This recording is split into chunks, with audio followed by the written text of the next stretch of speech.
juga selain dari orang-orang dewasa yang membuka bisnis, generasi muda sekarang sudah perlahan-lahan mencari soft skill, mengembangkan soft skill di bidang bisnis. Mungkin teman-teman di pengurus PPI KUIP sendiri sudah banyak yang memulai usaha, merintis usaha bisnis supaya siapa tahu nanti insya Allah menjadi seperti Kak Fajar dan Kak Fatoni, insya Allah ke depannya.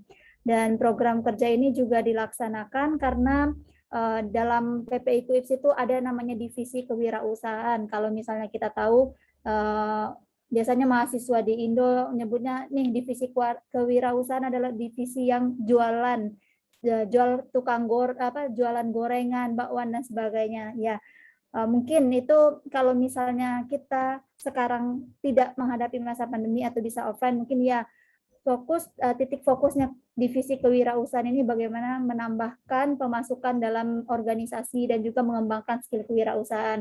Tapi kita tetap ingin produktif di masa seperti ini. Seperti apa yang kita lakukan sekarang adalah mengadakan webinar untuk teman-teman pengurus dari PPI KUIS maupun peserta yang hadir agar bisa mengetahui untuk memulai bisnis, agar bisa maksimal, bisa mengetahui visi misinya, bagaimana mencapai titik suksesnya. Kalau terkadang orang-orang takut membuka bisnis karena banyak yang bisnis ini takut menemui kegagalan nantinya. Lebih baik kita mencari kerjaan yang pasti-pasti aja yang ada gaji per bulan seperti PNS dan yang lain-lain. Tapi kalau dilihat dari segi benefitnya, gaji orang-orang bisnis ini insya Allah akan lebih itu kalau misalnya ditekuni dengan baik. Pasti akan menemui kegagalan, tapi pasti bisa ada titik baliknya untuk bangkit kalau misalnya menemui kegagalan dalam bisnis ini.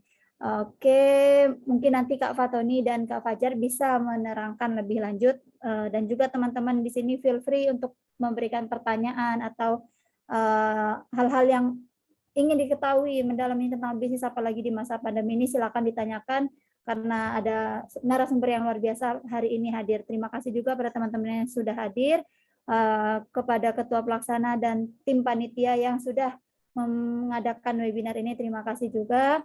Mohon maaf kalau misalnya ada banyak kekurangan dalam acara yang dilaksanakan oleh PPI KUIF pada hari ini. Terima kasih atas perhatiannya. Nun wal qalam yawma yasturun. Assalamualaikum warahmatullahi wabarakatuh. Waalaikumsalam warahmatullahi wabarakatuh. Terima kasih kepada Saudari Karina Erianti atas sambutannya. Baik, beranjak acara selanjutnya yakni materi dari pembicara 1 dan materi dari pembicara kedua. Untuk selanjutnya, saya akan bertindak sebagai moderator. Baiklah hadirin peserta seminar sekalian, langsung saja kita masuki acara selanjutnya, yaitu merupakan acara inti yang paling kita tunggu, yaitu penyampaian webinar dari pemateri. Setelah pemaparan materi, nanti akan ada sesi tanya-jawab dan diskusi. Hadirin yang kami hormati, sebagaimana telah diumumkan, webinar pada hari ini mengambil tema optimalisasi bisnis di masa pandemi. Untuk itu, kita membutuhkan informasi untuk menyamakan persepsi, dan itulah yang kita harapkan dari webinar kali ini. Sebelum kita mulai, izinkan saya menyampaikan sedikit pengantar. Forum ilmiah sangat penting untuk diikuti, karena banyak sekali informasi yang kita dapatkan. Informasi akan lebih dipahami jika ada diskusi yang efektif, sehingga saya harap seluruh hadirin bisa mengikuti diskusi dengan sebaik-baiknya. Baiklah, selanjutnya saya sampaikan beberapa ketentuan acara inti ini. Yang pertama, yaitu menyampaikan materi. Untuk setiap pembicara, kami beri waktu 30 menit. Yang kedua, selama pembicara menyampaikan materinya, peserta tidak diperbolehkan melakukan interupsi. Yang ketiga, sesi tanya-jawab akan dibuka setelah kedua pembicara menyampaikan materinya. Nah, baik, langsung saja selanjutnya kami persilahkan kepada pembicara pertama, yaitu Kak Fatoni Ashraf SH, selaku CEO of caretaker.id, untuk menyampaikan materinya. Kepada Kak Fatoni Ashraf SH, kepadanya kami persilahkan. Oke, Assalamualaikum warahmatullahi wabarakatuh. Terima kasih Mas Rinaldi dan Kak Karina. Ini coba saya share screen dulu ya.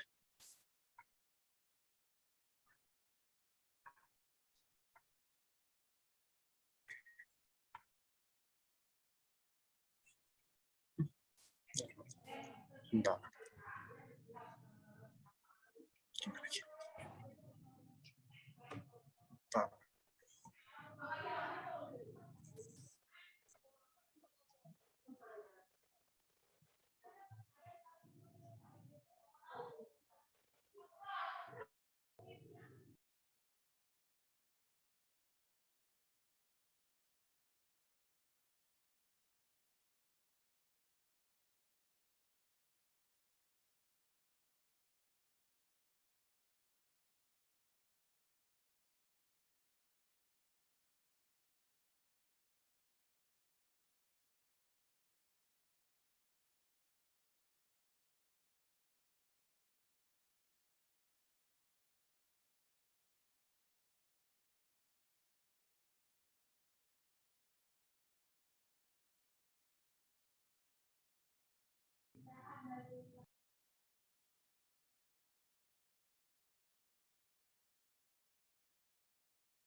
Oke, teman-teman udah kelihatan semua ya ini presentasinya.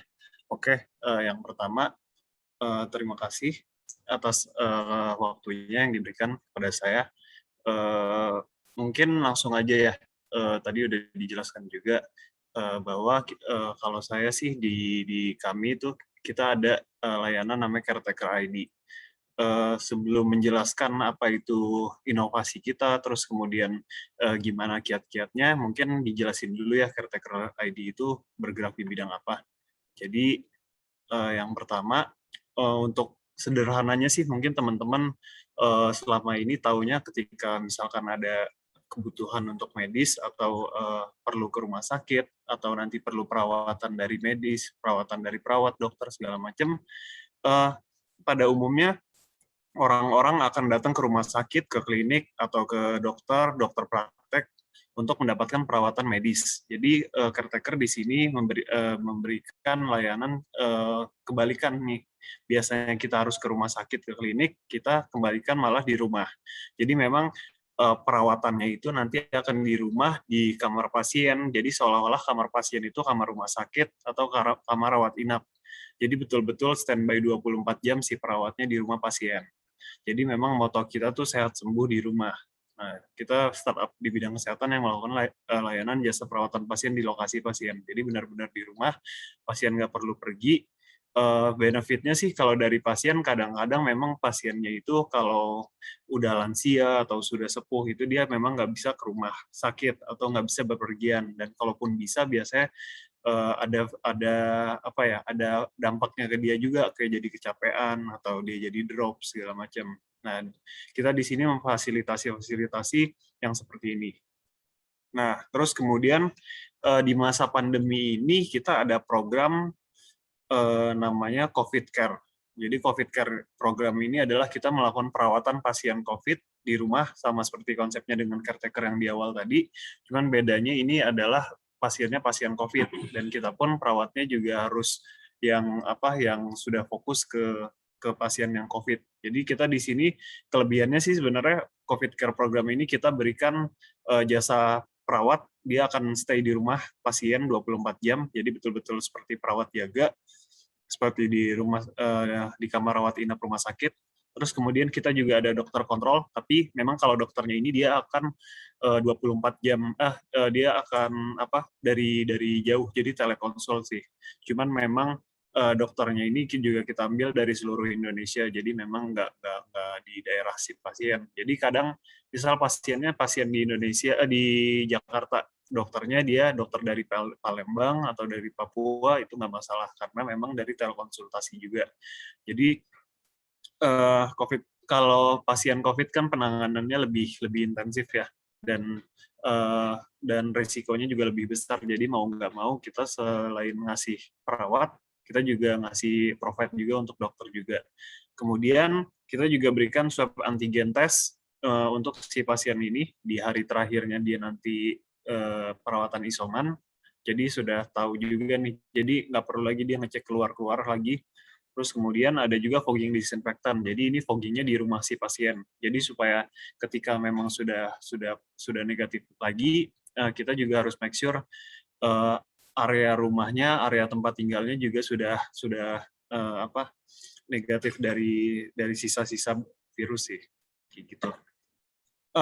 COVID Care Program ini yang bikin kita anggap sebagai inovasi itu karena memang ada tiga hal sih yang kita anggap sebagai inovasi yang spesial. Yang pertama, belum pernah ada yang melakukan perawatan COVID Care di rumah karena memang orang taunya COVID ini kan agak riskan ya, dan memang resiko kematiannya kalau di Indonesia tuh melebihi resiko dari rata-rata di seluruh dunia.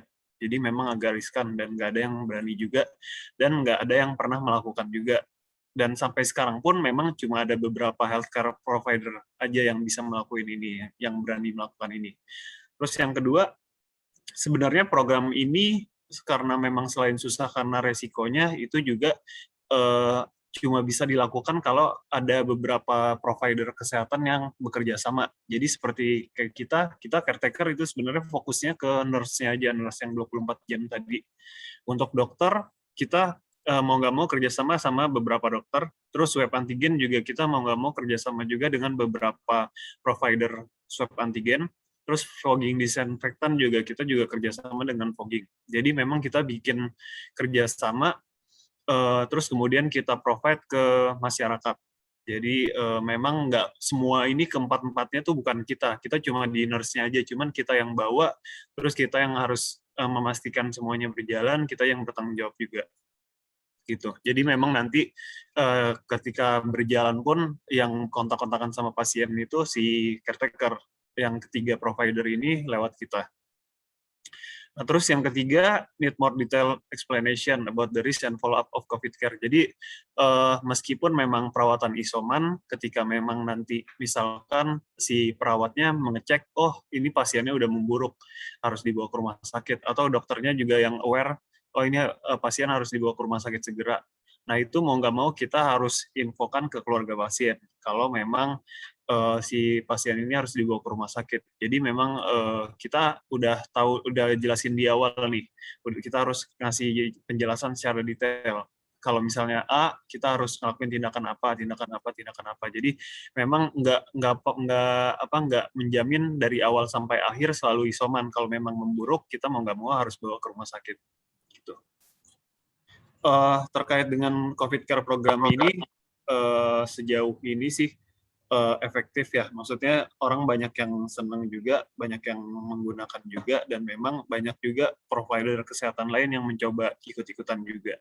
Kita sih nggak masalah soal ini, yang penting kita bisa berdampak ke masyarakat juga.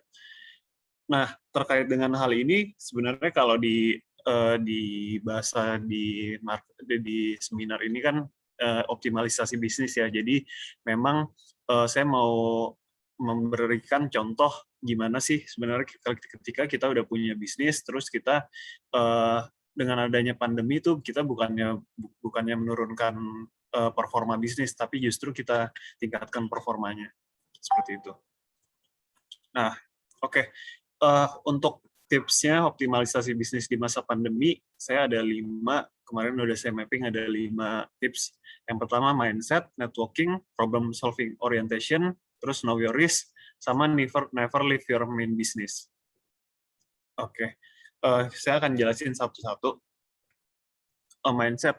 Jadi intinya ketika hal pertama yang harus dipahami teman-teman semua, ketika memang ada hambatan atau ada perubahan kondisi, seperti misalkan sekarang kan COVID itu hitungannya perubahan kondisi ya, jadi kita harus menyesuaikan dengan new normal. Jadi ketika ada perubahan kondisi, kita harus pahami bahwa selalu ada kesempatan dalam perubahan kondisi tersebut. Jadi memang walaupun kelihatannya banyak cut off, banyak orang resign, banyak orang di PHK segala macam, terus kemudian stock market juga turun, terus kemudian dari makro PDB segala macam juga turun. Itu sebenarnya di balik itu semua selalu ada chance untuk kita ngambil kondisi. Jadi memang jangan pernah pesimis sih. Kalau kita harus mindset dulu, pasti ada nih hal yang bisa kita ambil dari sini. Karena apa? Kalau misalkan huge cut off, jadi banyak yang di PHK, itu akan selalu ada kemudian rekrutmen yang besar-besaran juga. Seperti kemarin itu ada rekrutmen besar-besaran, dia cuma kondisi yang cut off kemarin yang banyak PHK itu cuma bertahan 3 bulan, 4 bulan, kemudian habis itu ada rekrutmen lagi. Terus kemudian stock market dalam posisi bearish, jadi posisi penurunan, itu kemudian pasti ada bottom line. Bottom line itu garis paling bawahnya posisi stock market, yang mana habis itu dia akan naik lagi. Itu selalu hukumnya sih selalu seperti itu. Jadi makanya kalau di Indonesia tuh ada istilahnya selalu ada kesempatan di balik kesempitan, selalu ada kayak gitu. Jadi yang penting yang pertama adalah mindset. Nah, yang kedua adalah networking. Jadi always open for any ideas. Mungkin sekedar sharing aja sih. Saya lulusan dari Fakultas Hukum UI.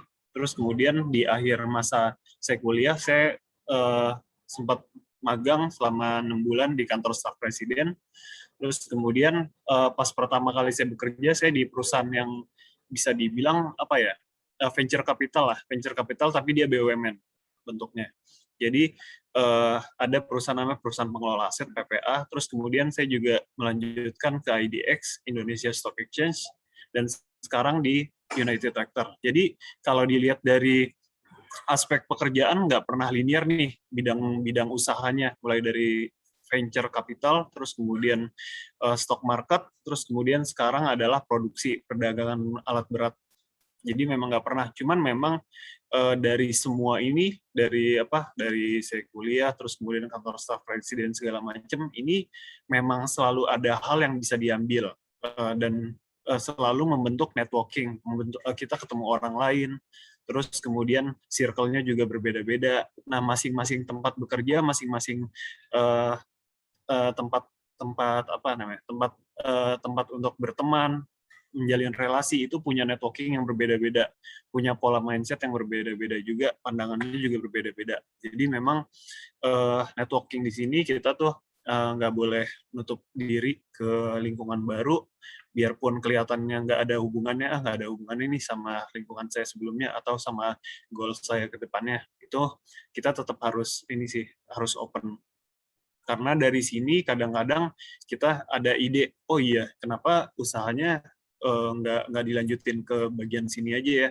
Oh, kenapa nggak jalan keluarnya gini aja? Kayak gitu. Jadi kadang-kadang jalan keluar, ide inovasi segala macam itu muncul dari justru tempat-tempat yang nggak bersinggungan secara langsung, jadi justru yang berbeda-beda. Gitu. Jadi yang kedua, memang kita harus tetap terbuka sama ide-ide yang baru. Terus ketiga, ketika teman-teman mau mencoba melakukan inovasi, harus dipahami bahwa harus ditanyakan lagi ke teman-teman masing-masing. Apakah ide yang saya mau buat ini adalah problem solving oriented. Jadi memang ketika kita mau buat inovasi, kita harus tahu nih, apakah inovasi ini memecah masalah, jadi solving untuk si problem. Karena kalau ternyata inovasi ini cuma sementara aja, sebenarnya masalahnya masih tetap ada, dan dengan inovasi ini nggak mengubah banyak hal. Nah, itu nanti kita bisa terjerat ke skema bisnis yang monkey business. Jadi contohnya mungkin kemarin pas awal-awal pandemi, mungkin teman-teman tahu harga masker pasti langsung tinggi, terus harga APD tinggi, terus harga oksigen juga tinggi, segala macam. Ada mungkin teman-teman yang kepikiran, oh ya udah saya ikutan lah usaha masker, usaha APD, usaha oksigen segala macam. Mungkin kalau tetap dilakuin bisa jadi teman-teman dapat profit. Cuman itu cuma akan di short run. In the long run itu pasti berbalik ke teman-teman. Karena ketika kita masuk ke monkey business itu masalahnya cuma dua. Untung atau rugi. Tapi kalau untung itu kemungkinannya pun kecil karena kita bukan market maker. Kita tuh cuma follower doang. Oh, harga APD, harga masker lagi tinggi, saya ikutan jualan gitu. Nah, terus yang kedua, kalaupun rugi, kalaupun nggak untung, biasanya tuh rugi dan nggak bisa dijual lagi. Contoh kemarin ketika usaha masker, itu misalkan masker harganya sampai 100.000 per box. Terus kemudian eranya udah lewat, si maskernya itu jadi turun, harga orang ngejualnya di 30 ribuan, 40 ribu, bahkan sekarang 15 ribu, itu nggak bisa dijual, karena ketika dijual pun hitungannya rugi. Teman-teman bisa beli di 60 ribu waktu itu, tapi pas dijual sekarang di harganya 15 ribu. Jadi memang ketika kita buat inovasi, kita harus pastiin dulu bahwa inovasi ini adalah inovasi yang sifatnya problem solving. Kalau emang dari awal niatnya problem solving dan memang tujuannya ke situ, insya Allah sih akan berjalan lama dan memang akan continue. Jadi memang nggak kejebak di tengah-tengah gitu. Terus yang selanjutnya know your risk. Jadi kalau di saya sih ketika di kita di caretaker seperti di semua tempat ketika ada pandemi, kita sifatnya langsung defensif nih, kita ngejauhin semua hal yang berbau COVID. Bahkan ada pasien yang butuh penanganan COVID, kita langsung arahinnya ke rumah sakit. Jadi kita nggak berani untuk pegang pasien COVID. Nah, terus kemudian semakin ke sini kita semakin tahu bahwa sebenarnya resiko yang dihadapi, resiko pandemi, resiko COVID ini bisa kita mapping nih resikonya apa aja. Nah, terus kemudian kita list atas resiko ini, langkah preventifnya apa, terus korektifnya apa. Jadi kita lihat nih pengendaliannya gimana nantinya. Terus kalau emang kita terkena resiko ini, misalkan contoh si perawat terkena resiko, nah kita korektif steps-nya apa sih? Kayak gitu. Jadi yang pasti setiap usaha, setiap inovasi, setiap perkembangan, development, itu pasti ada resikonya. Ibaratnya kita bangun tidur, itu kita mau jalan kemanapun, itu pasti kita ada resiko tertabrak di jalan, resiko misalkan nantinya kena kecelakaan atau apa, itu setiap hal itu pasti ada resikonya. Jadi kita setiap perubahan, setiap inovasi, kita harus tahu pasti ada risikonya, tapi kita harus mapping dulu nih risikonya apa aja, baru kemudian kita buat langkah preventif. Terus dengan adanya langkah preventif, sebenarnya risikonya hilang nggak sih? Dari saya sih, jujur aja, pasti selalu ada residual, jadi masih ada sisa resiko nih. Nah, PR kita adalah sisa resiko ini kita pertimbangkan worth it nggak sih sama kemungkinan inovasi kita, sama perkembangan kita, si resiko ini. Kalau emang masih worth it, oh ya udahlah nggak apa-apa, ini bisa kita ambil resikonya, ya udah duit jalanin aja, seperti itu.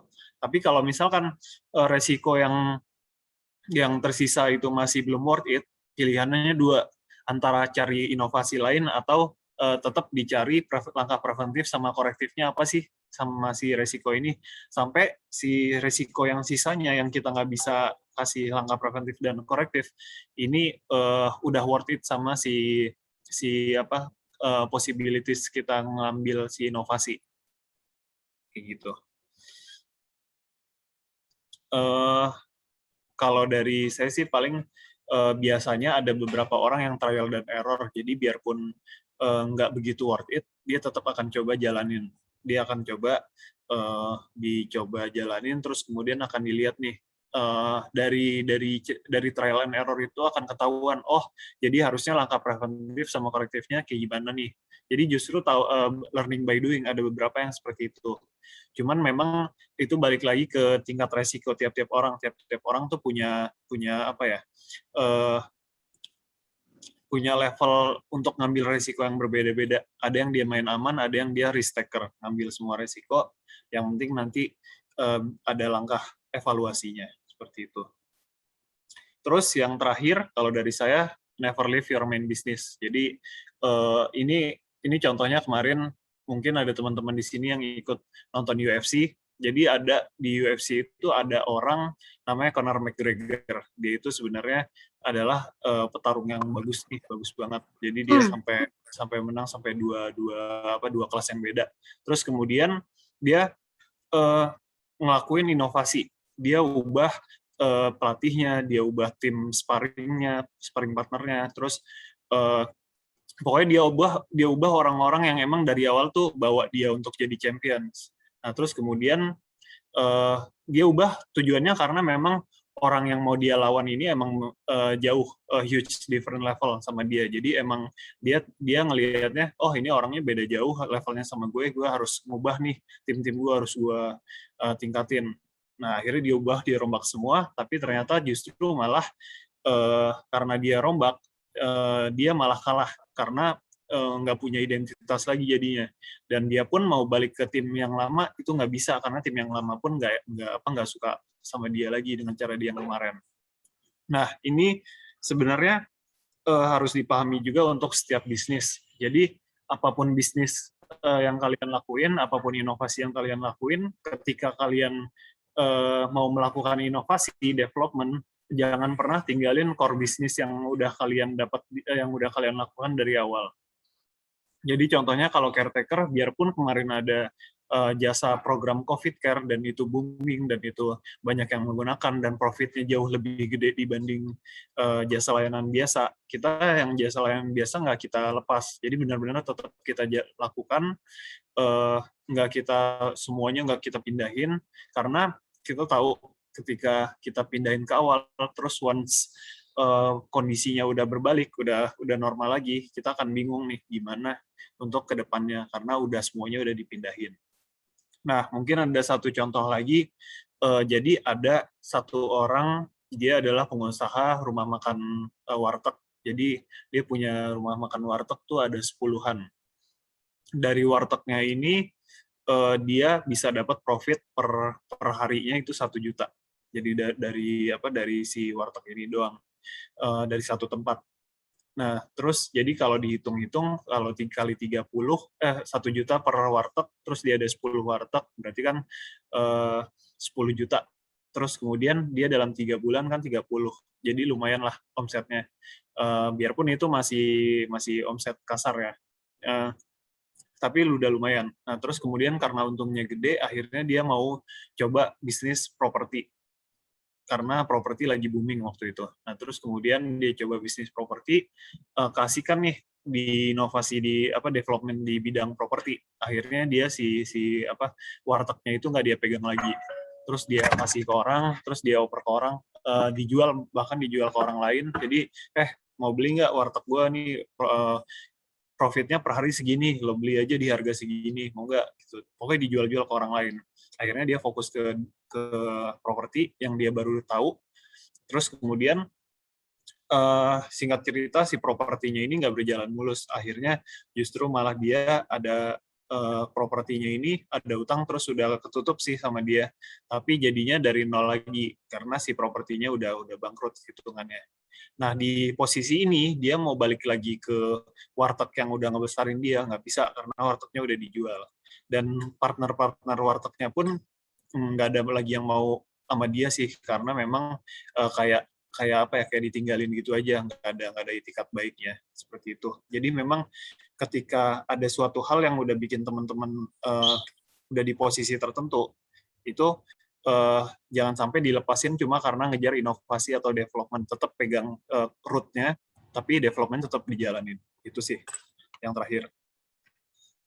Oke, kalau dari saya sih cukup segini aja. Kalau memang ada pertanyaan, saya kembalikan ke moderator dan tim dari organizer. Kalau memang ada pertanyaan, apakah di sekarang atau nanti setelah si pembicara kedua. Itu aja, terima kasih. Assalamualaikum.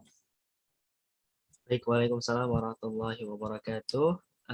Terima kasih untuk Kak Fatoni Ashraf SH atas pemaparannya yang begitu menarik dan menambah wawasan kita semua.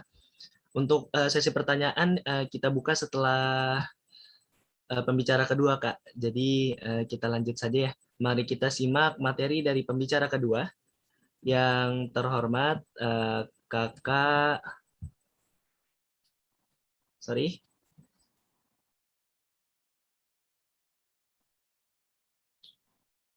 Baik, yang terhormat Kakak Fajar Aditya Rahmadi, selaku Consumer Sales of PT Telkomsel. Kepadanya kami persilahkan. Ya, makasih Mas Rinaldi. Izin juga ya untuk Mbak Karina gitu ya. Terima kasih sudah kita bisa join lah gitu ya. Kita mungkin saya cuma akan nge-share gitu pengalaman saya di corporate, dari sudut pandang corporate gitu ya terhadap kita menghadapi bisnis kita gitu ya. Yang pertama, Assalamualaikum warahmatullahi wabarakatuh, teman-teman gitu ya. Saya coba share materi saya ya.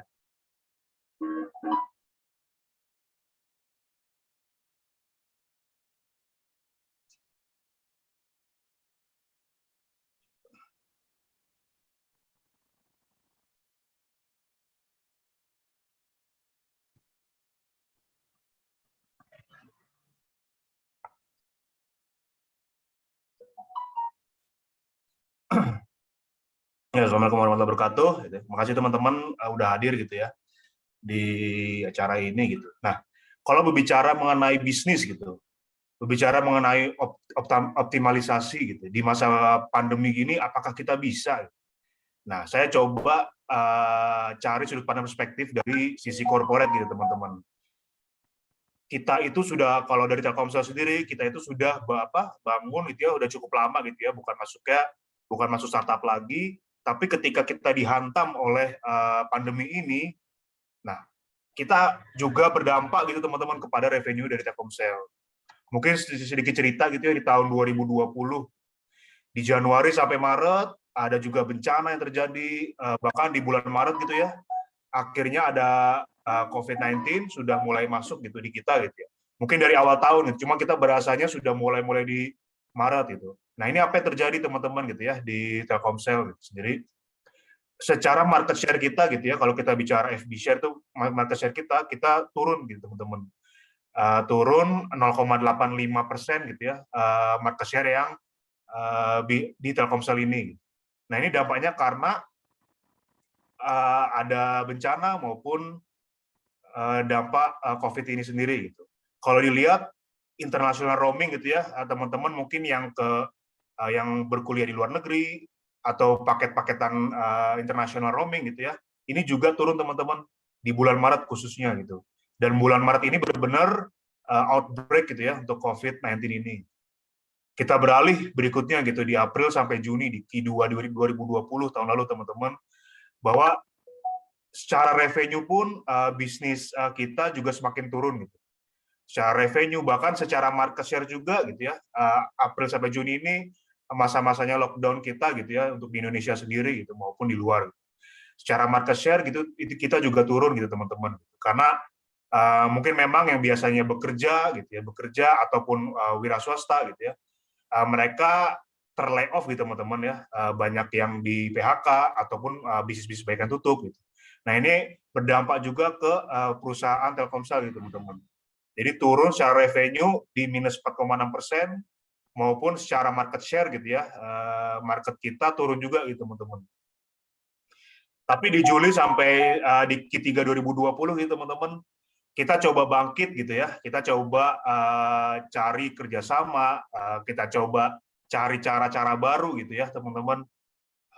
Meskipun secara revenue gitu kita masih terus turun gitu, terus turun di minus 6,6% gitu, tapi minimal secara market share kita coba untuk push gitu teman-teman gitu ya, bahwa dengan kita berkolaborasi, dengan kita kerjasama gitu ya dengan kementerian dan lainnya gitu ya, sektor UMKM juga gitu, makanya kita coba untuk meningkatkan market share kita gitu, sampai pada akhirnya di Q4 gitu ya, akhir tahun lalu gitu ya, sangat challenging kalau untuk revenue kita gitu ya. Kalau untuk revenue atau mungkin bahasa simpelnya ini, misalnya kalau kita di bisnis, pemasukan keuangan kita tuh tetap turun gitu ya, karena memang berdampak terkait COVID ini. Tapi secara market share kita bisa konsisten gitu teman-teman untuk menaikkan percentage point-nya gitu. Balik ke 32,96%. Nah, ini journey di Telkomsel gitu. Journey yang memang sangat challenging dan memang setiap perusahaan itu semua berdampak gitu. Baik dia startup maupun yang sudah existing gitu. Itu semua berdampak gitu. Tapi balik lagi teman-teman gitu ya. Di akhir 2020 kemarin gitu banyak problem-problem sosial dan ekonomi gitu. Karena COVID ini. apalagi tapi berikutnya di akhir tahun lalu gitu ya, di Q4 kuartal 4 itu di Oktober sampai Desember, banyak juga bisnis yang tutup. Tapi sebagian dari bisnis-bisnis itu mungkin ada yang bertahan gitu ya, mencoba untuk bertahan menghadapi pandemi ini. Tapi banyak juga yang tutup teman-teman, karena memang secara pasar gitu ya, secara keuangan juga tidak stabil. Di awal tahun di 2021 gitu ya, banyak bisnis-bisnis yang mungkin masih bertahan gitu, mencoba untuk survive kembali gitu teman-teman, atau mungkin ada yang mau hidup kembali gitu. Tapi berapa banyak gitu yang pertama gitu. Makanya di Telkomsel ini sendiri juga gitu ya, kita juga punya layanan inkubasi gitu buat startup di mana mungkin nggak hanya yang berdampak terhadap COVID gitu teman-teman, tapi juga mereka yang punya ide, punya inovasi, punya hal-hal yang baik gitu ya di kita gitu ya. Kita coba untuk funding mereka. Tapi seberapa banyakkah bisnis yang tetap konsis gitu ya, tetap eksis di sampai saat ini gitu. Makanya di Q2 kuartal 2 gitu ya, April sampai Juni ketika PPKM berlanjut gitu ya, tapi rules-nya tetap kita tuh masih restricted ya. Nggak semua usaha-usaha yang sifatnya untuk service ke customer gitu ya, itu boleh buka sampai misalnya 24 jam. Gitu ya. Atau usaha-usaha yang sifatnya nggak priority itu boleh buka full day gitu teman-teman. Jadi memang masih ada beberapa sektor bisnis di kita gitu ya yang tidak boleh buka kecuali sektor bisnis itu memang masuk aturan untuk buka teman-teman. Makanya mungkin di Agustus gitu ya sudah banyak formula-formula baru bisnis gitu ya. Bagaimana caranya kita untuk bisnis ini supaya smooth gitu ya. Kita nggak bisa lari dari COVID ini, tapi kita bisa cari cara lain gitu ya. Ide-ide baru untuk bisnis ini tetap tumbuh. Hingga harapannya di bulan berikutnya gitu, kita bisa menjalankan formula-formula baru dari bisnis gitu. Supaya kita tetap tahan terhadap bisnis, bahkan dari Telkomsel pun yang ibaratnya sudah lama gitu ya, hampir 30 tahun kita masih terus berusaha gitu ya. Kalau kita revenue itu memang sangat challenging teman-teman. Nah, apa sih inovasi dari Telkomsel ini sendiri gitu, inovasi dari kita gitu ya. Karena kita dibangun gitu ya untuk sebagai mentalnya founder gitu teman-teman. Jadi ketika meskipun kita pekerja gitu ya, tapi ketika kita memegang suatu area, ketika kita memegang suatu pekerjaan gitu ya, memang kita dituntut untuk memberikan inovasi-inovasi. Nah, ini yang diharapin dari baik itu yang membuka usaha atau kita punya sampingan gitu ya, itu juga dikeluarkan ketika kita bekerja gitu teman. Makanya harapannya di bulan berikutnya sampai tahun-tahun depan gitu ya, kita pasti akan menghadapi COVID ini, tapi kita punya solusi untuk bisa menghadapi si COVID ini teman-teman. Mungkin nanti di tahun-tahun kita nggak tahu nih ada sosial problem apa lagi, atau economic problem apa lagi gitu ya, atau mungkin krisis, kita nggak akan tahu gitu teman-teman. Tapi minimal ketika kita tahu, kita bisa address, mapping gitu ya, kondisi-kondisi current issue kita apa, terus apa yang bisa kita lakukan gitu ya terhadap bisnis kita, ya kita bisa menghadapi situasi apapun gitu teman-teman di kedepannya. Karena memang kalau dari sama Alomar gitu ya, hidup itu memang nggak mudah gitu. Tapi jangan sampai ketika itu nggak mudah, kita nggak kuat teman-teman. Ya pada akhirnya itu justru akan menenggelamkan kita teman-teman. Nah, karena kita di sini gitu ya, mau mereka yang bisnis, mau mereka yang mencari apapun gitu ya, untuk apalagi teman-teman di sini masih kuliah gitu ya, membuka bisnis segala macam, nggak perlu teman-teman gitu ya. Nah, ini sebagai bagian dari tambahannya teman-teman, atau mungkin teman-teman mau membuka startup baru gitu ya, seperti Kak Fatoni tadi gitu ya, sambil bekerja sambil membuka startup yang baru. Itu nggak perlu takut teman-teman, silakan dicoba. Nah, inovasi dari Telkomsel apa sih? Ya. Inovasi dari Telkomsel adalah kita ada produk namanya Bayu teman-teman. Bayu ini diciptakan bahkan sebelum pandemi ini muncul gitu teman-teman. Tapi kita sudah melihat visi ke depan gitu teman-teman, bahwa tadi kita tahu bahwa banyak masalah-masalah baru yang akan muncul di Indonesia gitu maupun di luar. Nah, kita coba cari produk-produk yang di mana ini bisa menyasar ke teman-teman semua gitu. Inovasi ini khususnya gitu ya untuk anak muda gitu ya, yang teman-teman juga suka memakai handphone gitu ya, memanfaatkan smartphone-nya masing-masing gitu. Nah, makanya Telkomsel menghadirkan provider ini teman-teman, Bayu gitu. Bahkan ini diciptakan sebelum pandemi itu berlangsung. Nah, kenapa sih diciptakan gitu teman-teman? Ini diciptakan karena memang kita coba untuk research gitu ya ke pelanggan, ke pemakai Telkomsel maupun Telkomsel gitu ya. Apa sih sebenarnya yang dibutuhin gitu teman-teman? Yang dibutuhin adalah pelanggan itu bisa order kartu misalnya, order SIM card tanpa harus datang, tanpa harus bertemu fisik gitu ya ke Grapari gitu ya misalnya ya. Tapi dia bisa order gitu ya, atau request hanya dari smartphone-nya teman-teman. Itulah yang diinginkan oleh pelanggan gitu ya, atau customer saat ini gitu. Dan pelanggan juga pengen nih ada paketan-paketan yang bisa dia pilih. Jadi nggak hanya dipilih langsung dari Telkomsel gitu ya, atau international roaming yang mahal gitu, misalnya gitu ya. Tapi dia bisa nge-create sendiri paketan apa yang dia pengen gitu. Nah, makanya kita hadir SIM card Bayu ini gitu, teman-teman. Ini atas dasar dari customer centric kita. Dan apa sih gunanya gitu ya di saat pandemi ini, teman-teman?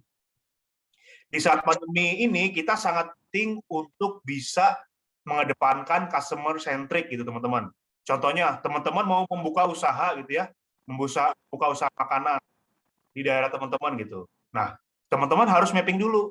Kira-kira di sana itu yang paling diinginkan, yang paling dibutuhkan gitu ya, sama pelanggan atau customer apa gitu. Makanan-makanan seperti apa? Atau mungkin di daerah tersebut ada makanan yang belum pernah buka, tapi kita nyari-nyari gitu teman-teman. Nah, itu kita bisa mapping gitu. Kita analisa juga terkait keuangan kita gitu teman-teman. Nah, supaya ketika kita menciptakan suatu inovasi baru gitu ya, itu nggak hanya menjadi inovasi yang short term teman-teman, tapi ini bisa menjadi inovasi yang long term. Gitu. Itu yang kita inginkan gitu. Makanya akhirnya Bayu ini diciptakan gitu ya di tahun 2019, dan pas sekali di tahun berikutnya 2020 saat pandemi gitu teman-teman ya.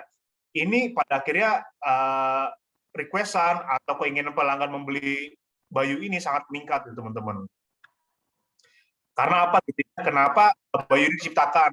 Nah, itu tadi bagi teman-teman yang istilahnya mager lah gitu ya, nggak mau ribet, dan teman-teman bisa milih gitu. Atau teman-teman sangat ibaratnya kalau saat ini kita bergantung terhadap teknologi ya teman-teman ya, mau smartphone mau teknologi lainnya, kita sangat bergantung terhadap itu gitu. Ya bayangin aja ya, misalnya dalam 1 hari gitu ya, atau 2 hari teman-teman nggak megang smartphone gitu. Mungkin ada beberapa informasi-informasi yang biasanya teman-teman baca gitu ya dari smartphone itu akan hilang gitu teman-teman. Nah, ini atau mungkin ini sedikit lah gitu ya terkait Bayu gitu. Nah, dengan Bayu ini adalah dari keinginan masyarakat semua teman-teman.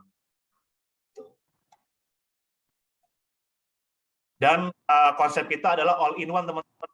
Jadi semua dari satu aplikasi. Mulai dari dia order dari Play Store gitu teman-teman, install gitu ya. Terus teman-teman masuk, bikin paketnya kemudian kita coba kirim gitu ya. Setelah semuanya paket, teman-teman juga bisa pilih nomor. Berikutnya adalah mau dipilih nih, mau diambil atau diantar gitu. Sampai pada akhirnya itu ke rumah teman-teman semua gitu. Nah, ini adalah salah satu inovasi gitu ya dari Telkomsel di mana sangat berguna gitu ya di tahun berikutnya di mana pandemi itu terjadi gitu teman-teman.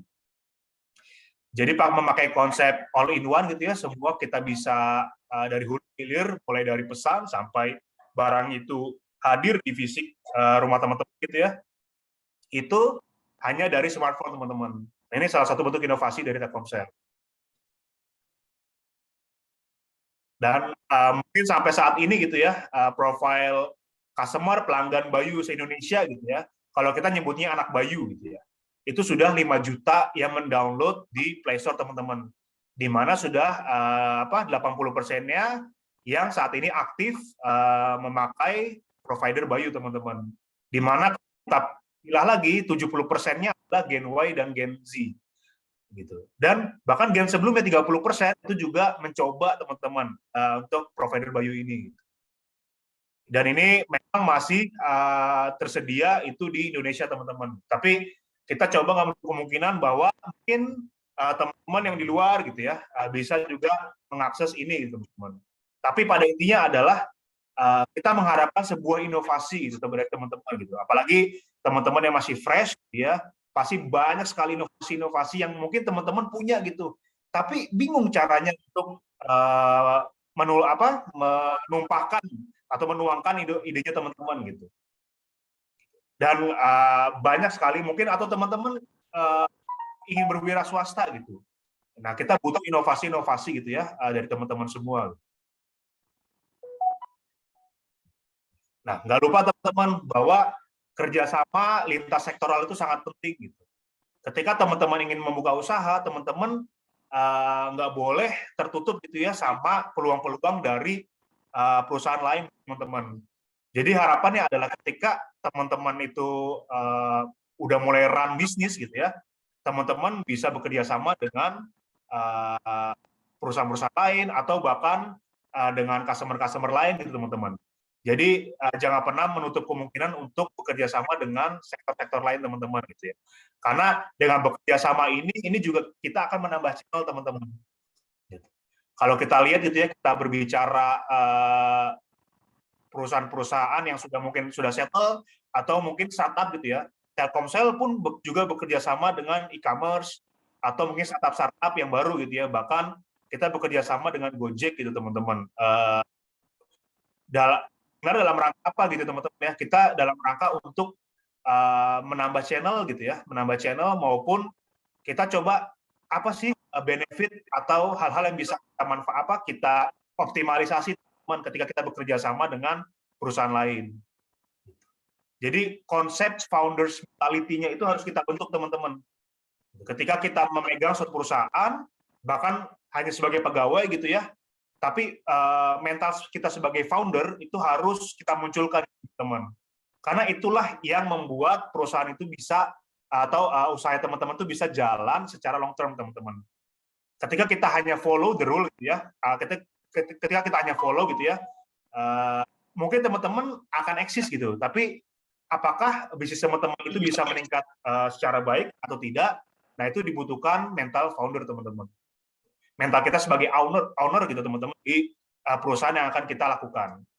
Makanya kerjasama, inovasi dan lain-lain itu sangat dibutuhkan gitu ya, terutama untuk startup gitu ya, atau usaha-usaha yang mau teman-teman luncurkan gitu teman-teman. Nah, gimana sih mengoptimalisasi bisnis gitu ya teman-teman ya? Yang pertama itu teman-teman harus clear terkait visi dan misinya teman-teman. Teman-teman mau membuka usaha makanan, teman-teman mau membuka usaha counter gitu misalnya ya, atau teman-teman mau usaha traveling, traveling gitu. Teman-teman harus clear dulu visi misinya seperti apa gitu. Ketika visi misinya seperti apa, teman-teman juga harus membuat plan yang matang teman-teman gitu ya. Ketika mau membuat usaha traveling misalnya, teman-teman sudah harus tahu tempat-tempat mana yang akan dituju, kesiapannya seperti apa, plan-plannya harus seperti apa, opsi seperti apa, teman-teman harus bisa menjabarkan itu teman-teman. Berikutnya adalah kesiapan finansial. Kesiapan finansial ini dalam artian kita nggak butuh finansial yang sangat banyak kok teman-teman, tapi kesiapan finansial teman-teman ini masuknya di sektornya apa gitu. Bahkan misalnya kita ya di usaha kuliner atau counter gitu ya, usaha counter misalnya, usaha counter itu nggak butuh banyak modal gitu teman-teman. Yang penting teman-teman punya smartphone dan itu kita bisa buka bisnis. Tapi balik lagi kesiapan finansial teman-teman ini masuk sektornya yang mana? Ketika memang teman-teman sudah punya usaha gitu ya, dan ingin mengguritakan usaha teman-teman gitu. Nah, balik lagi teman-teman harus cek kesiapan finansial itu seperti apa gitu teman-teman. Jangan sampai ketika teman-teman mau melebarkan usaha teman-teman, tapi ada beberapa aspek-aspek yang kita perhatikan teman-teman. Jadi makanya itu dibutuhkan perencanaan yang matang dan kesiapan finansial. Berikutnya adalah kolaborasi teman-teman dan aplikasi. Kolaborasi ini sangat dibutuhkan teman-teman tadi gitu ya, cross sektor lintas sektoral gitu ya. Sangat dibutuhkan ketika kita mau mengakuisisi produk tertentu atau menambahkan menu-menu tertentu gitu di kuliner kita. Kita butuh ide-ide juga gitu dari perusahaan-perusahaan lain gitu atau usaha-usaha lain. Misalnya teman-teman mau join dengan perusahaan lain gitu atau kuliner-kuliner yang lain gitu ya.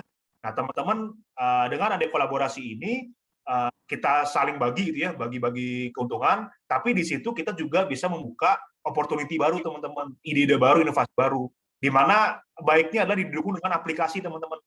Jadi mungkin teman-teman punya website atau order secara aplikasi gitu. Jadi selain kita memaksimalkan tradisional channel gitu ya, kita juga memaksimalkan modern channel teman-teman. Jadi aplikasi ini sangat berguna gitu ya. Sifatnya untuk skop yang lebih luas teman-teman. Kalau misalnya teman-teman punya usaha secara fisik gitu ya di daerah kota gitu, tapi itu hanya menyasar ke kota A itu saja teman-teman. Aplikasi ini sangat dibutuhkan ketika dia tidak berada di kota A, tapi orangnya itu tahu gitu ya. Tapi belum ada media untuk memesan itu gitu teman-teman. Makanya aplikasi itu sangat dibutuhkan. Aplikasi ini bisa kita create sendiri ataupun tadi berkolaborasi teman-teman. Jadi memang membuka usaha ini banyak aspek-aspek maupun perintilan-perintilannya gitu teman-teman. Tapi minimal dengan visi misi yang jelas gitu ya, perencanaan yang matang dan kesiapan finansial itu menjadi salah satu modal kita teman-teman gitu ya. Berikutnya adalah kolaborasi dan memang didukung dengan aplikasi-aplikasi teman-teman. Nah, berikutnya apa? Dari 4 aspek ini. Berikutnya adalah mental, teman-teman. Ya. Mental kita untuk memulai, teman-teman. Mental kita untuk bisa menghadapi kondisi-kondisi bahkan di saat tersulit, teman-teman, gitu ya. Ketika kita memberikan inovasi gitu ya, kalau di perusahaan, dan inovasi yang kita berikan ternyata gagal, gitu ya. Saat sudah dijalankan ternyata gagal, kita harus punya mental itu teman-teman gitu ya, mental bahwa kita bisa menghadapi saat kita jatuh teman-teman. Atau teman-teman buka usaha, gitu ya, teman-teman harus bersiap mental juga gitu ya, bahkan di tengah-tengah kondisi seperti ini. Berikutnya adalah mental lagi teman-teman. Mental ini benar-benar sangat dibutuhkan gitu ya, bahkan kita yang punya usaha maupun bekerja gitu ya dalam suatu waktu kita bisa di layoff teman-teman. Mental ini sangat dibutuhkan lah gitu untuk kita gitu untuk membuka usaha ini. Dan yang terakhir adalah mental kembali teman-teman. Seberapa kuatkah mental kita gitu teman-teman untuk bisa mempertahankan gitu ya, atau kita memulai bisnis kita gitu di masa saat ini teman-teman. Gitu. Jadi percuma gitu ya di 4 poin sebelumnya, kalau memang kita belum siap gitu ya teman-teman ya secara mental, ya nanti ketika kita dihadapi masa-masa sulit itu akan memberatkan teman-teman. Tapi ketika kita sebaliknya gitu ya, tapi ketika mental teman-teman sudah kuat gitu ya, tapi poin-poin fundamentalnya teman-teman itu nggak kuat gitu teman-teman ya, ini akan menjadi usaha yang short term teman-teman, tidak long term gitu teman-teman. Karena teman-teman nggak punya visi misi atau visi misinya belum matang, kesiapan finansialnya juga tidak dihitung secara baik gitu ya. Meskipun mental teman-teman akan tahu nih bisa menghadapi di suatu sulit, tapi usaha itu nggak akan berjalan dengan lama gitu teman-teman. Jadi short term. Nah makanya kita dibutuhkan adalah visi misi yang baik, kesiapan finansial yang baik, perencanaan yang matang gitu ya, dan juga dengan mental kita gitu teman-teman untuk menghadapi kondisi-kondisi apapun gitu, saat kita mulai memberikan inovasi, mulai menjalankan inovasi maupun mulai membuka usaha teman-teman. Nah, ini yang benar-benar dibutuhkan. Dan dari semua ini apa sih teman-teman yang dibutuhkan gitu ya? Dari 7 parameter ini gitu ya. Ketika kita mau mulai bisnis khususnya, ataupun teman-teman sudah punya bisnis terus terus mau merencanakan bisnis lagi gitu. Apa sih sebenarnya yang benar-benar dibutuhkan teman-teman? Mulai aja dulu teman-teman gitu ya. Mulai aja dulu gitu. Jadi ketika teman-teman mempunyai tadi beberapa hal tadi, langsung start mulai teman-teman gitu ya. Jangan ditunda-tunda gitu. Buat momentum gitu ya, buat momentum teman-teman untuk launching usaha teman-teman, ataupun teman-teman punya koneksi gitu ya, atau melihat beberapa perusahaan yang menyediakan inkubasi gitu ya untuk startup-startup baru, teman-teman cari teman-teman. Yang penting kita mulai aja dulu gitu teman-teman. Mungkin yang belum punya visi, kita mulai dulu buat visi teman-teman. Yang kesiapan finansialnya masih belum, kita mulai mau nabung teman-teman gitu ya. Terus plan-nya belum matang, kita siapin dulu, mulai dulu teman-teman untuk buat beberapa plan. Mentalnya belum masih setengah teman-teman. Langsung teman-teman mulai membangun mental kita gitu teman-teman. Yang penting mulai aja dulu gitu ya. Supaya semakin kita mulai, semakin cepat bisnis itu akan berjalan teman-teman gitu ya. Tapi semakin kita menunda gitu ya, ya bisnis kita itu akan ya semakin jauh untuk memulainya teman-teman. Jadi memang know your risk teman-teman gitu ya.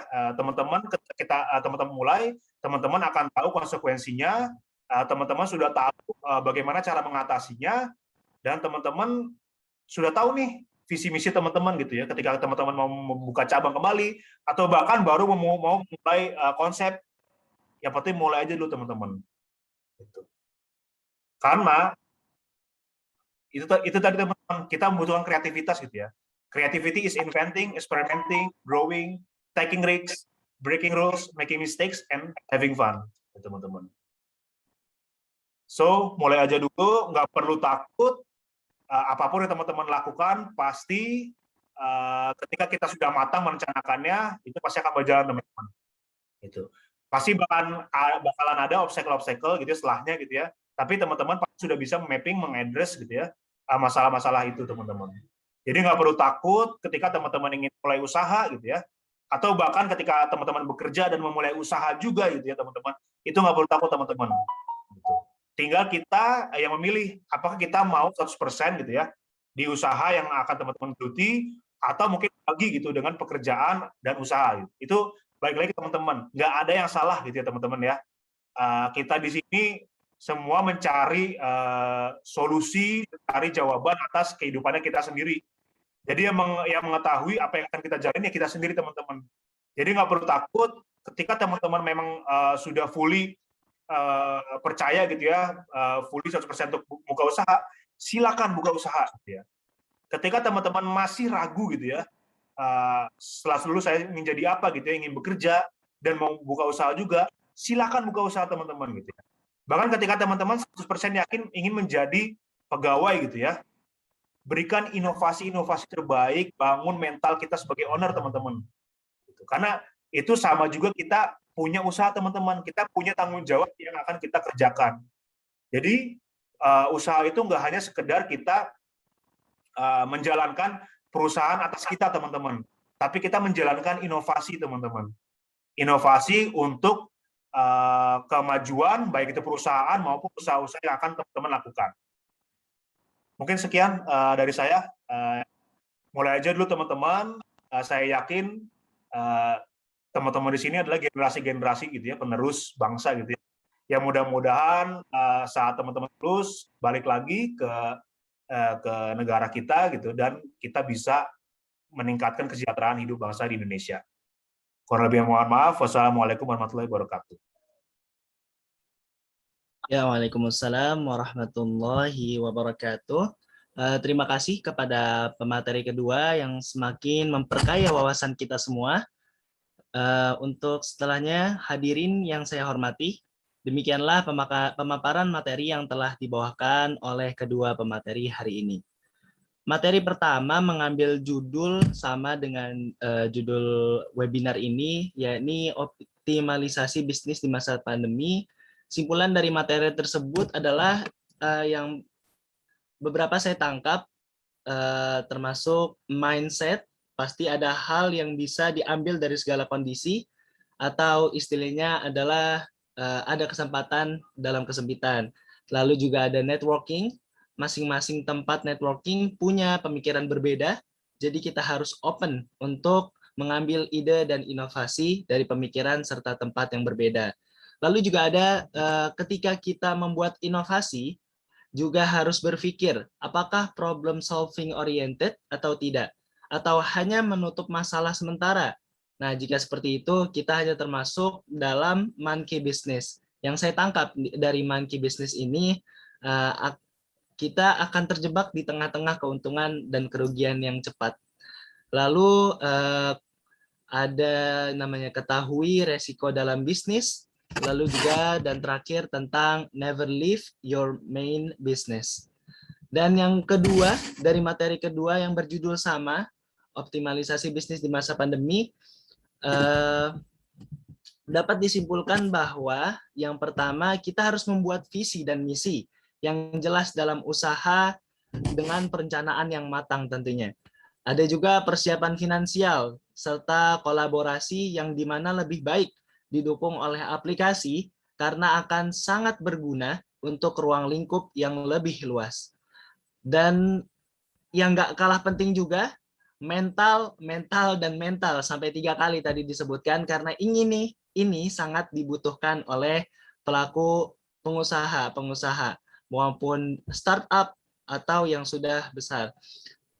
Lalu jika mental kita sudah kuat tanpa dibarengi dengan perencanaan bisnis yang baik seperti kesiapan finansial, kolaborasi, lalu dan yang lain-lain, kita hanya itu akan menjadi short term business. Nah, jadi dari inti semuanya adalah mulai aja dulu. Oke, kini tiba saatnya kita masuk pada sesi tanya jawab dengan ketentuan sebagai berikut. Yang pertama, peserta yang ingin bertanya dipersilakan menyebutkan identitas terlebih dahulu. Lalu yang kedua, pertanyaan diajukan secara singkat, padat, dan jelas, tidak bertele-tele. Baik, langsung saja kita mulai sesi diskusi ini. Saya persilakan kepada para hadirin untuk bertanya. Silakan.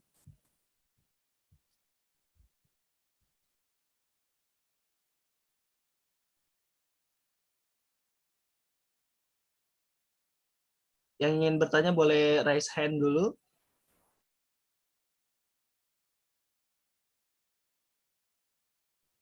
Baik, Saudari Karina Rianti.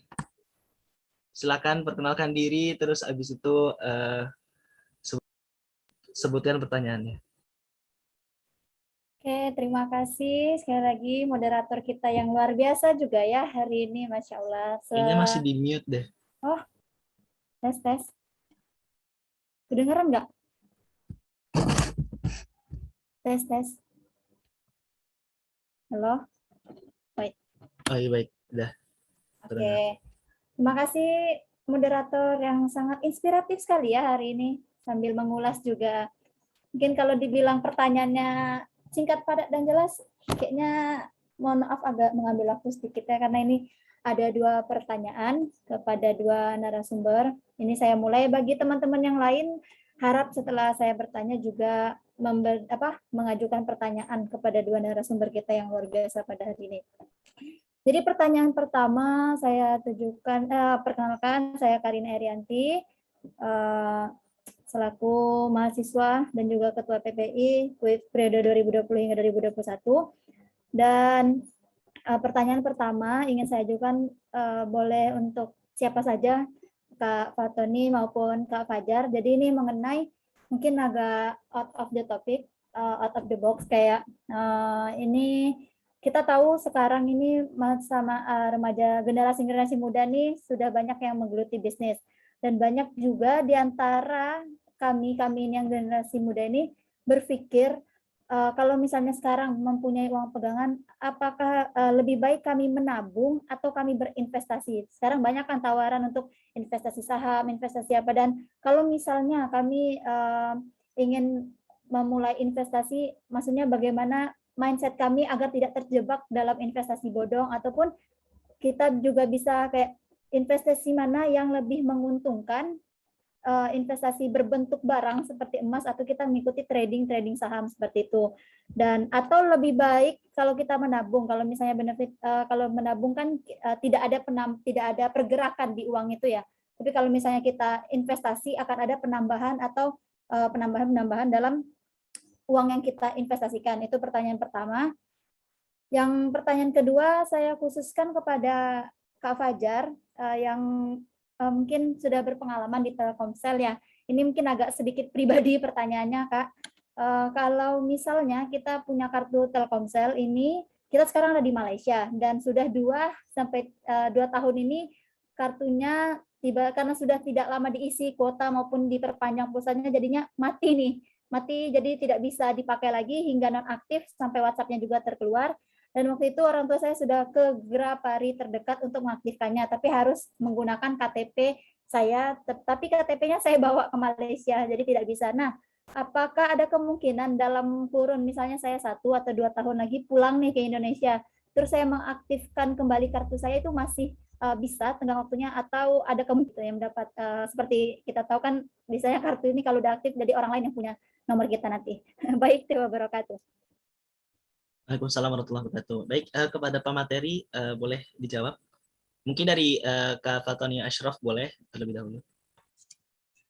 Ya, Mbak Karina, mungkin pertanyaan yang pertama, ini tip terkait dengan tips ya, kalau misalkan punya uang, ini mau diapakan baiknya ya. Ya kalau ini sebenarnya, kalau dari pengalaman saya, terus dari orang-orang lain juga, sebetulnya ketika kita memang ada uang, itu prinsipnya pertama sih kita nggak bisa memaksakan orang lain untuk berusaha atau investasi di bidang apapun sebetulnya, karena memang kita harus tahu dulu nih background tempat yang mau kita investasikan itu kayak gimana. Kita nggak bisa asal duit kita ditaruh di tempat lain. Misalkan ada orang ngomong, saya mau buat bisnis properti nih, mau invest nggak, kayak gitu. Terus kita mikirnya, oh iya kemarin properti lagi bagus nih.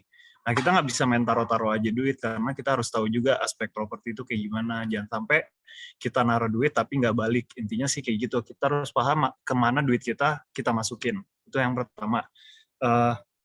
Yang kedua, untuk di bagian-bagian bidang-bidang yang kita tuh naruh duit terus kita merhatiin aja, kayak misalkan tadi disebutkan saham, terus kemudian ada forex segala macam, itu kita balik lagi kita harus tahu ilmunya dulu, kita harus tahu mekanisme saham tuh gimana sih, naik turunnya apa sih yang bikin dia naik turun, forex juga misalkan, oh iya kalau pencapaian perusahaan bagus, sahamnya akan naik. Pokoknya ada hal-hal yang bikin kita bisa analisa si saham itu. Nah, kalau kita udah tahu mekanismenya gimana, terus kita juga udah yakin, oh ya udah deh saya masukin. Nah, itu baru diinvestasikan. Jangan sampai kita masukin duit cuma karena diiming-imingi aja, tapi kita nggak tahu nih mekanismenya kayak gimana. Karena kalau kayak gitu, ujung-ujungnya kita jadi kemungkinan besar sih jadi korban dari marketingnya si bisnis bodong, investasi bodong, seperti itu. Terus kemudian untuk usaha, sama juga balik lagi, enggak semua orang bisa kita paksakan untuk usaha. Ada beberapa orang yang emang dia punya bakat untuk usaha, dia tahu dia struggle banget orangnya, terus dia juga bisa tahu juga celah-celah, oh ini usaha ini lagi bagus nih sekarang segala macam. Cuman kalau emang dia lebih nyaman untuk karir bekerja sebagai pegawai, atau misalkan dia bagusnya investasi yang aman-aman aja nih, yang nggak beresiko, misalkan kos-kosan, atau misalkan naruh di tempat lain, orang lain yang usaha yang gerakin, itu nggak masalah juga. Karena banyak juga orang yang dia dikomporin untuk usaha, tapi dia sebenarnya apa ya, lebih nyaman untuk kerja, terus ujung-ujungnya jadinya dia cuma naruh duit, terus kemudian usahanya mandek di tengah jalan juga, dia juga nggak ada effort untuk menjalankan lagi. Jadi lebih ke ini sih, justru malah buang-buang uang jadinya, nggak sesuai dengan tujuan di awal. Jadi balik lagi, kalau di saya sih harus tahu dulu, harus pahamin diri sendiri dulu, maunya kemana, mau usaha, terus udah yakin banget mau usaha atau enggak, terus kalaupun mau diinvestasikan harus dipelajari dulu, jangan asal kita kasih duit ke orang, jangan asal kita iyain orang lain, marketing, iyain apa, sales segala macam, kita masukin duit, ujung-ujungnya kita nggak tahu nih duit kita mau kemana, kayak gitu. Oke, kalau ada yang masih belum menjawab, boleh Mbak Karina. Insya Allah sudah menjawab Kak Fatoni. Makasih Kak. Oke. Mungkin tambahan sih Mbak Karina gitu ya, Iya boleh Kak Fajar. terkait pengennya apa sih gitu ya. Sebenarnya kita bisa research dulu ke kita gitu ya. Misalnya gini, contoh simpelnya adalah dalam 1 bulan gitu ya, uang yang kita habiskan itu paling banyak di apa gitu. Contohnya ternyata kalau misalnya saya paling banyak justru nge-GoFood gitu tuh Mbak Karina. Berarti memang nge-GoFood berarti terkait kuliner gitu ya, misalnya ya. Nah, kuliner yang paling banyak yang di porsi yang paling banyak dihabiskan tuh di mana uangnya gitu ya. Itu mungkin yang paling cocok gitu. Atau ternyata dalam 1 bulan itu Mbak Karina itu paling banyak untuk nyoba-nyoba saham nih gitu ya, nyoba-nyoba saham gitu. Mungkin itu yang paling cocok di Mbak Karina. Nah, makanya kita harus mapping dulu nih, kita tuh cocoknya di mana berdasarkan dari uang yang paling banyak dihabiskan itu di sektor apa. Itu sih yang paling bisa kita research gitu di diri kita. Baru berikutnya memang kita lihat lagi, nggak mungkin dong kalau kita mau terjun gitu kita nggak tahu lapangannya seperti apa gitu, Mbak Karina. Itu sih kalau mau buka usaha. Jadi kita harus tahu potensi kita di mana, kita confident-nya apa gitu ya, dan kita sudah tahu nih by research yang dilakukan gitu ya, atau mungkin kita sudah pernah jalani gitu ya. Mungkin kita memang cocok di sana gitu, tapi ternyata kita memang belum fokus gitu karena suatu dan lain hal gitu ya. Itu bisa kita research di diri kita sama eksternal sih Mbak Karina. Gitu. Oke, siap Kak Fajar. Terima kasih. Yang berikutnya ya, itu mengenai kata Telkomsel gitu ya Mbak Karina ya. Kalau 2 tahun sih kemungkinan dia udah di reproduce ya Mbak Karina. Jadi kemungkinan udah hangus sih nomornya. Gitu. Jadi emang nggak bisa sih kalaupun balik gitu. Kita ada tenggat waktunya tuh sekitar 6 bulan itu sejak nomor itu hangus itu Mbak Karina. Jadi dalam waktu lebih 6 bulan memang nggak bisa digunakan lagi. Udah nggak bisa, biasanya dia udah berbentuk kartu baru dan dijual lagi gitu. Tapi maksudnya bukan orang lain yang guna nomor itu kan? Maksudnya orang lain nomor yang sama? Orang lain bisa menggunakan di nomor yang sama, Iya. Karina. Oh. Kalau dia beli lagi? Nah itu harus apa namanya atas kesepakatan si pembeli yang berikutnya gitu. Itu sih paling. Berarti emang walaupun 2 tahun lagi saya pulang ke Indonesia, datang ke Grapari bawa KTP mau minta balik nomornya, Udah nggak bisa. Udah nggak bisa ya. Iya betul. Tidaknya tahu biar nggak sia-sia nanti kalau pulang ke Indonesia Kak. Siap. Ya, makasih banyak Kak Fajar. Ya, makasih. Kak Fatoni, makasih banyak pertanyaannya. Jawabannya saya yang bertanya. Jawabannya terima kasih. Baik, alhamdulillah dapat pemaparan yang jelas juga dari kakak-kakak pemateri ini. Untuk peserta yang lain, ada yang ingin bertanya? Silakan. Saya Raise Kak hand mau terlebih bertanya, dahulu. boleh? Boleh, silakan. Sebutkan nama ya. Ya, nama saya Putri, asal dari Depok. Saya mau menanyakan saya mau menanyakan ke Kak Fatoni Ashraf ya. Mau menanyakan tentang awal mula bisa muncul ide membuka usaha di bidang kesehatan itu bagaimana ya? Sedangkan di awal dijelaskan bahwa Kak Fatoni Ashraf itu sarjana hukum. Ini sebagai motivasi saya aja. Soalnya saya juga kan baru masih kuliah gitu. Halo? Iya. Oke. Oke, tadi yang nanya Mbak Putri ya? Atau siapa? Iya, Mbak Putri. Oke, Mbak Putri. Yang pertama sih, mungkin sebelum jelasin latar belakangnya, kalau yang pertama sih, apapun latar belakang pendidikannya, itu sebetulnya nggak ngaruh ke nanti plan ke depannya Mbak Putri. Jadi, contohnya kayak apa ya, kayak Nadiem Makarim deh. Nadiem Makarim itu sebenarnya kan dia usaha di bidang transportasi, tapi memang dari latar belakangnya pun memang nggak ada latar belakang di bidang transportasi, apalagi dia tukang ojek juga sebenarnya bukan juga kan. Jadi apapun itu sebetulnya nggak ada masalah. Balik lagi ke tadi yang saya bilang, kita tuh harus banyak ngobrol dengan orang lain dari bidang-bidang yang berbeda. Dari situ kita bisa tahu nih perspektif masalah-masalah di masyarakat tuh sebenarnya apa aja. Terus kita bisa bisa atasinya dengan buat usaha apa kayak gitu. Itu nggak masalah, karena kalau dari cerita Nadiem Makarim pun sebetulnya karena dia itu kebingungan dengan alat transportasi. Akhirnya dia tuh awal pertama kali bikin Gojek itu, dia bikin kayak aplikasi SMS gitu-gitu. Jadi ketika di sekitar kompleknya dia itu butuh ojek, si abang ojek pangkalan di kompleknya dia tuh udah tahu, oh ini ada permintaan dari nomor 12, blok B nomor 12, misal kayak gitu. Nah, nanti si abang ojek bakalan langsung ke rumahnya dia, terus langsung diberangkatin. Nah, sebenarnya itu masalah-masalah yang sepele sih, cuman akhirnya kita yang bukan dari latar belakang pendidikan yang sama, itu bisa tahu, oh iya bisa nih bikin usaha di bidang ini, oh bisa nih ada kesempatan nih di bidang usaha yang ini, kayak gitu. Nah, balik lagi, kalau ke saya, itu sebenarnya di awal adalah karena dulu kakek saya tuh di Lampung, jadi kayak di pelosok itu dia butuh penanganan medis, tapi karena kan di pelosok itu agak susah juga ya, jadi memang harus dibawa ke Jakarta kalau untuk penanganan medis.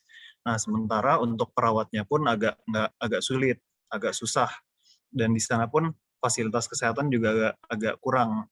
Nah, jadinya mau nggak mau harus ada perawat yang jaga di sana, tapi kita harus bisa ngontrol juga. Nah, dari situ kepikiran, oh iya nih, berarti harus bisa nih ada perawat yang dia perawatnya bukan kayak pembantu, dia perawat yang ngerti medis, terus juga dia ada laporan juga ke kita. Jadi kita dari Jakarta pun udah ada laporan tiap harinya. Jadi pagi ini tensinya berapa, terus oksigennya gimana, segala macam itu ada laporannya. Lebih ke situ. Oh, oke. Makasih banyak, Kak, sudah menjelaskan. Baik, sudah cukup jelas, Kak Putri? Sudah, Kak. Oke, baik. Untuk selanjutnya, peserta ada yang ingin bertanya?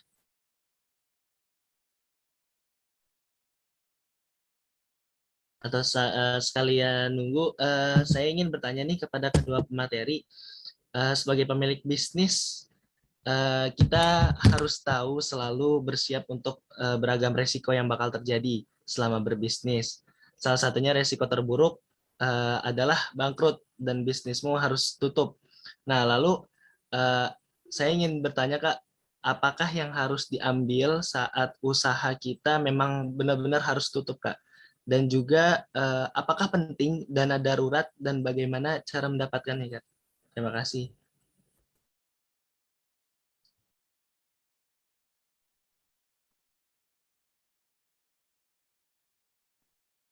Mungkin Pak Fajar dulu ya. Dari siapa dulu? Dari saya dulu ya. Ya, boleh, Kak. Mungkin sharing, Mas, gitu ya.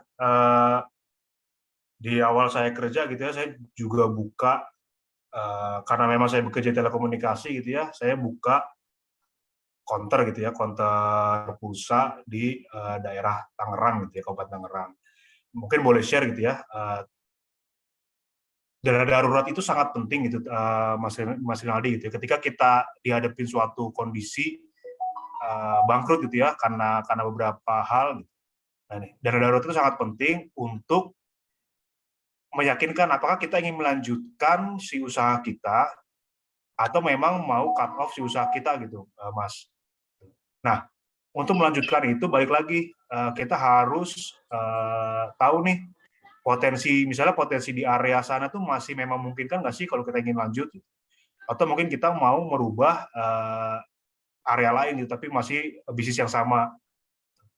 Atau mungkin di area tersebut sudah nggak ada potensi nih gitu ya, dan kita juga dana darurat kita ingin dipakai yang lainnya gitu. Itu baik lagi ke kita gitu. Cuman memang ketika usaha ini sudah berjalannya cukup lama gitu ya, Mas, berjalan cukup lama, ketika kita ingin mau cut off, Mas Rinaldi harus yakin bahwa kita menyudahi ini adalah keputusan tepat gitu ya, karena memang secara pendapatan, secara keuangan tuh kita sudah nggak bisa menghasilkan lagi. Tapi ketika mungkin bukan bangkrut ya gitu ya, kita ingin menyudahi usaha kita gitu, Mas. Kita ingin mengakuisisi ke orang lain gitu ya. Mau dibeli itu misalnya usaha kita. Nah, Mas Rinaldi juga harus cek nih, apakah memang ketika kita ingin diakuisisi perusahaan kita ke tempat yang lainnya, itu ada benefit ke Mas Rinaldi sendiri gitu ya. Benefitnya ini macam-macam. Apakah bisa bagi saham atau mungkin dijual secara fresh money gitu, itu macam-macam gitu. Tapi balik lagi ketika Masnya bangkrut, Mas juga harus tahu apakah dana darurat ini mau dipakai untuk melanjutkan usaha di tempat yang lain atau tempat yang sama, atau harus menyelesaikan usaha ini. Itu sih kita harus tahu dari kitanya sendiri gitu, Mas Rinaldi. Oke, baik. Terima kasih Kak Fajar. Cukup jelas juga. Untuk Kak Fatoni. Oke. Terima kasih Mas Rinaldi atas pertanyaannya. Kalau menurut saya sih dana darurat tuh penting ya. Tapi kita di mindset kita tuh sebetulnya dana darurat bukan untuk ketika nanti bisnisnya bangkrut atau gimana, tapi ketika nanti penurunan performa, terus kemudian misalkan kayak kemarin ada pandemi, terus kan jadi performa turun. Nah, mau nggak mau kan kadang-kadang ada titik di mana pengeluaran tuh lebih besar dari pendapatan. Nah, dana darurat ini sebenarnya lebih ke untuk ngasih kita nafas nih. Jadi, misalkan dana daruratnya itu bisa masih bisa mencukupi untuk bisnis ke 3 bulan ke depan. Nah, berarti kita harus mikir keras dalam 3 bulan ini apa sih inovasi ke depannya yang bisa kita lakukan untuk ngebalikin posisi. Jadi, dana darurat tuh untuk ngasih kita nafas tambahan. Kalau misalkan nanti bisnisnya kenapa-napa, kita ada waktu nih buat bikin inovasi, lebih ke gitu. Tapi balik lagi, dana darurat nggak perlu kita pikirin dari awal, karena kita mindset-nya usaha apapun tuh pasti ada aja jalannya sebetulnya. Jadi nggak usah mikir nanti kalau bangkrut masih ada nih duitnya setidaknya kayak gitu. Itu enggak sih kalau di saya. Gitu. Oke, Kak. Terima kasih juga Kak Fatoni, Mas Syaraf, untuk penjelasannya. Untuk peserta lain, ada yang ingin bertanya? Apakah ada yang punya usaha baru merintis, seperti usaha makanan? Itu boleh bertanya. Silahkan. Atau rekan kita Muhammad Iqbal Hanafi baru merintis nih usaha makanan. Ada yang ingin ditanyakan?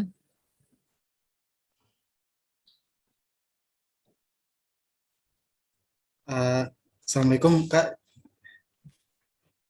Ya, silakan. Ini mungkin aku tadi datangnya agak telat, tapi sedikit mendengarkan apa yang disampaikan, sangat bermanfaat sekali. Jadi gini ya, aku tuh semenjak pandemi ini dari bulan kemarin, bulan Juli, sempat merintis bisnis makanan.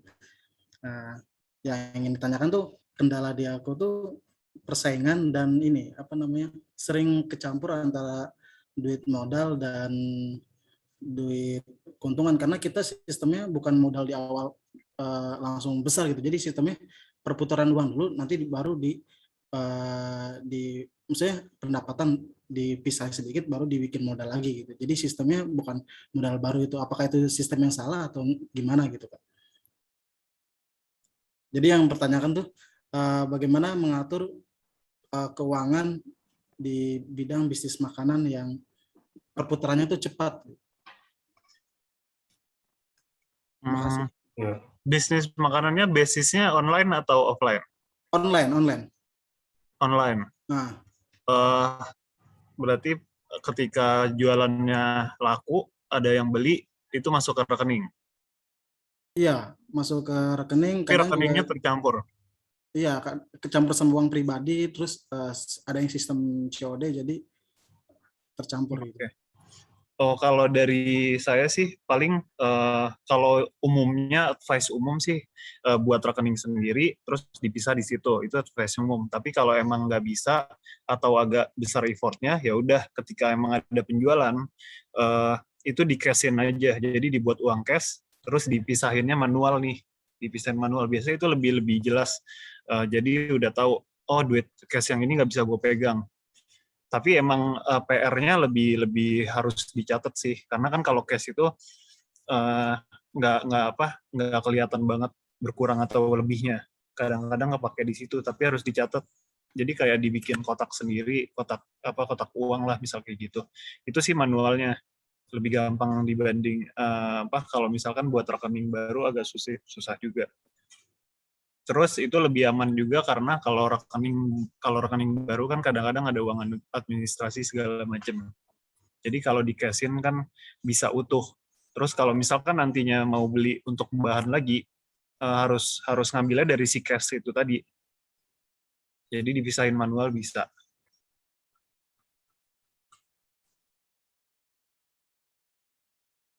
Oh, terima kasih Kak. Itu jadi apa, kalau sistem itu kan ada kayak uang ongkir masuk, jadinya kan berantakan gitu ya. Apa bisa ini berarti manual aja berarti ya? Uang ongkir siapa yang nanggung? Dari bayar, dari pembeli. Oh, dari pembeli. Berarti kan sebenarnya nggak perlu dipertimbangkan karena kan yang keluar duit si pembeli.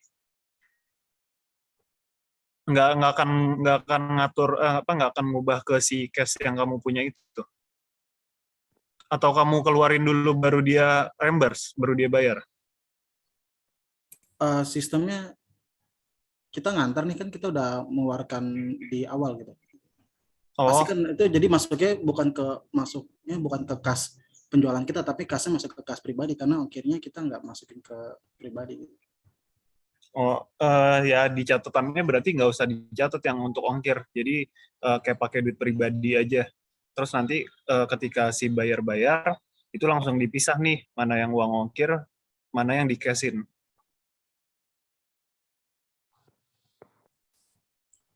Ayo, makasih Kak.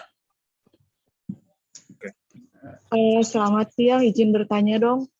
Boleh, Ya, silakan. saya Amelia, karyawan swasta. Mau nanya pendapat aja sih menurut Bapak. Kira-kira kalau bikin usaha itu mendingan modal pribadi atau join sama teman? Karena kan untuk usaha sendiri kan, karena kalau dipikir kan modal saya terbatas ya, saya seorang karyawan swasta. Kalau misal modal sendiri itu mungkin kurang, ya secara dana sih kurang. Terus sedangkan kalau join sama temen, kalau dipikirkan panjangnya itu takutnya suatu hari nanti ada perselisihan, malah bikin usaha tersebut enggak jadi terhambat gitu. Kalau menurut Bapak sendiri gimana ya, mendingan join atau modal sendiri? Baik, silakan Kak Fajar atau Kak Fatoni yang ingin duluan. Terima kasih. Iya, Ya. Mbak Amelia itu ya, makasih pertanyaannya. Mungkin yang pertama, seberapa besar gitu ya, atau sektor apa yang mau dibuka gitu ya untuk usahanya. Yang kedua adalah pertimbangkan bahwa ketika itu mau join dengan teman gitu ya, memang harus clear dari awal, buat surat kesepakatan gitu ya. Ketika itu usahanya mau dijadikan CV atau PT misalnya, itu harus dibuat kesepakatan antara temannya Simba gitu ya. Yang pasti kan kalau kita join gitu ya, kita akan melihat siapa yang paling banyak yang mendanai gitu ya, atau funding di usaha tersebut. Dan ketika misalnya paling banyak, berarti buat kesepakatan di surat kesepakatan itu, misalnya keuntungan atau sahamnya ya Simbanya yang harus dapat banyak. Tapi balik lagi, kesepakatan itu sangat penting dibuat supaya ketika kedepannya ada perselisihan, kita bisa memakai landasan tersebut gitu ya, kesepakatan tersebut. Tapi kalau saya gitu ya, saya yang mau mulai dulu gitu ya, awal-awal mulai usaha counter gitu ya, memang kalau saya sendiri gitu, karena kalau berdua memang sudah tahu nih hasilnya, bahkan kalau misalnya saya mau kerja sama teman baik gitu misalnya, pasti di kedepannya akan ada perselisihan gitu ya, terkait keuntungan atau segala macam. Makanya kalau saya pribadi, untuk pertama kali saya coba usaha, saya memang sendiri sih Mbak. Tapi balik lagi ketika memang uangnya belum cukup gitu ya, dan Mbaknya mungkin mau nyasar ke yang lebih besar gitu ya, ketika join memang harus ada kesepakatan di awal. Jangan sampai Mbaknya sudah join berdua, kesepakatannya baru dibuat ketika ada perselisihan itu terjadi. Ini sih untuk meminimalisir untuk perselisihan aja sih gitu, karena yang pasti yang namanya kita berdua atau lebih gitu ya, perselisihan itu pasti akan terjadi gitu ya. Karena kita kan 2-3 kepala gitu Mbak. Ada mungkin yang menurut kita strateginya bagus, tapi menurut yang lainnya nggak bagus. Atau dengan berjalannya waktu gitu ya, dia yang mensukseskan di operasional misalnya, tapi Mbaknya secara dana lebih banyak gitu ya. Tapi secara kerjasama gitu ya, dananya secara kesepakatan Mbaknya lebih banyak dapat gitu ya, tapi dia nggak terima gitu ya, karena dia beranggapan bahwa dia yang mensukseskan si usahanya ini. Nah, itu balik lagi, kita harus ada kesepakatan di awal. Itu sih, Mbak. Cuma kalau awal-awal gitu ya, kalau saya pribadi gitu ya, saya memang coba sendiri dulu nih. Coba sendiri dulu, kemampuan finansialnya saya seberapa, karena kan kalau sekarang kan usaha-usaha yang sifatnya online gitu ya, online atau mungkin jadi ya maksudnya online gitu ya, segala macam kan itu bisa terbantulah sekarang gitu. Dengan modal yang lebih bisa kita punya gitu, punya kita modal berapa bisa kita pakai gitu, dibanding mungkin kalau kita mau sektor yang lebih besar lagi gitu, atau udah buat rumah makan, kuliner makan, itu kan memang sektor lebih besar. Itu pastikan bahwa ada perjanjian atau kesepakatan sebelum usaha itu dimulai. Itu sih Mbak. Oke, terima kasih Pak Fajar. Ya. Untuk Kak Fatoni, boleh menjawab? Paling saya tambahinnya ini sih, kalau untuk berarti kan ini berpartnernya cuma karena pertimbangan modal. Kalaupun memang nanti mau berpartner, sebenarnya masalahnya selain nanti pembagian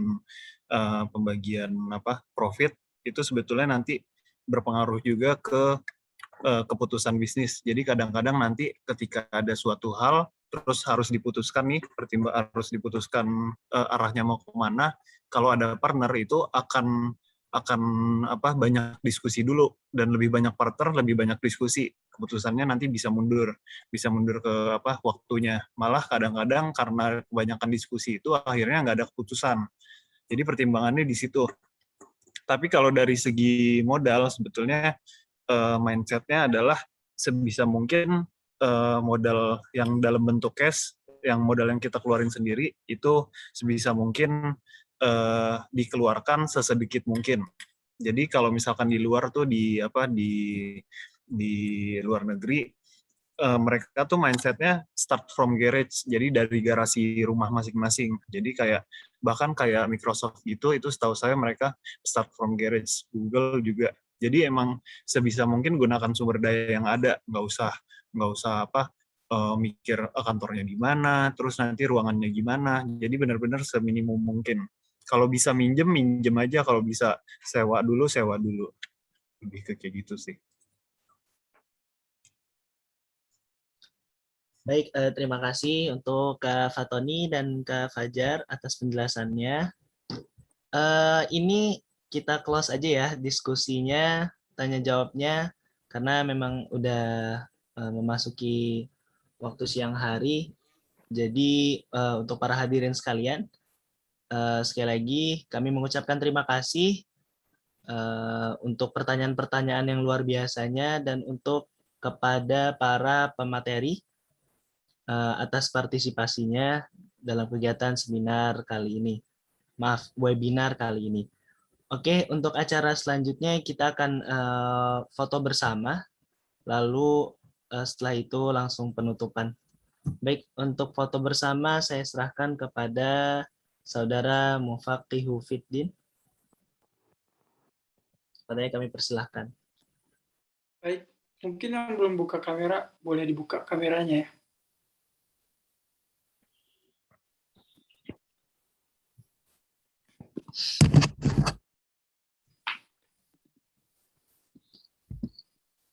Saya akan aba-aba 1 sampai 3 ya. 1, 2, 3.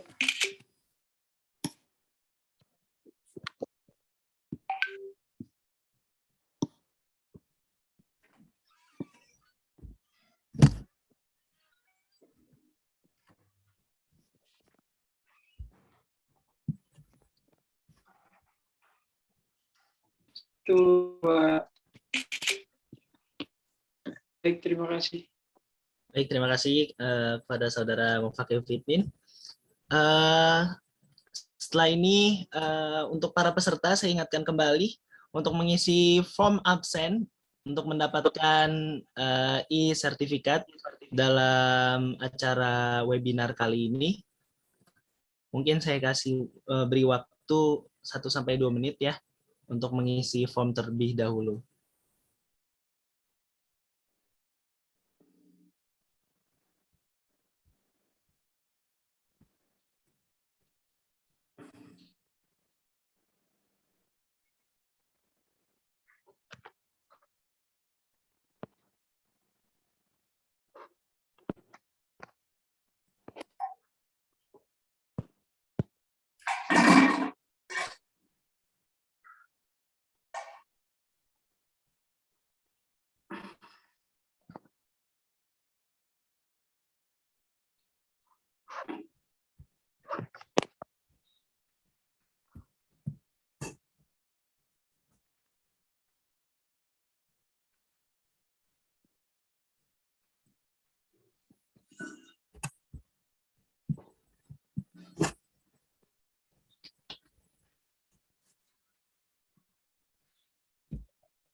Baik, sudah mengisi form semua ya.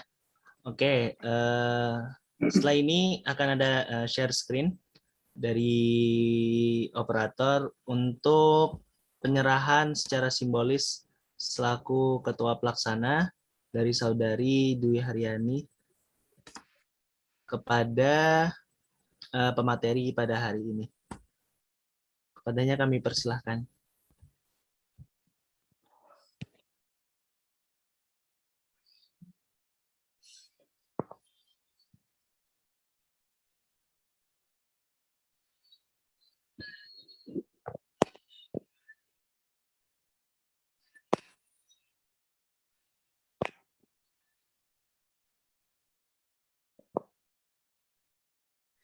Terima kasih banyak buat pemateri kita, Kak Fatoni sama Kak Fajar udah mengisi acara webinar ini. Terima kasih banyak atas ilmu-ilmunya.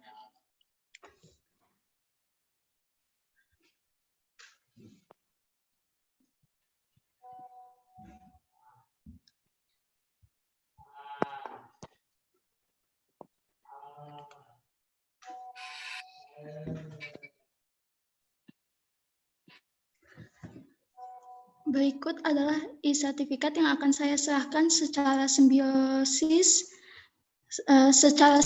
kepada Kak Fatoni dan Kak Fajar.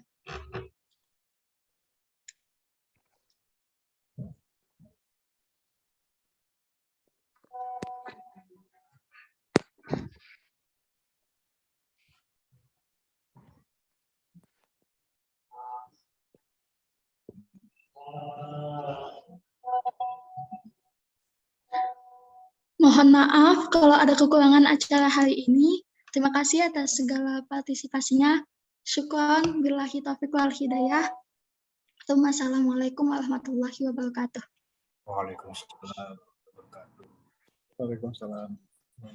Waalaikumsalam warahmatullahi wabarakatuh. Baik, inilah akhir dari acara kita pada pagi hari ini. Akhir kata, saya selaku moderator undur diri. Semoga kita dapat bertemu kembali dalam webinar lainnya. Terima kasih. Wabillahi taufiq wal hidayah. Waridha wal inayah. Wassalamualaikum warahmatullahi wabarakatuh. Waalaikumsalam warahmatullahi warahmatullahi wabarakatuh. wabarakatuh. Untuk pemateri, boleh meninggalkan ruang Zoom ini. Terima kasih banyak.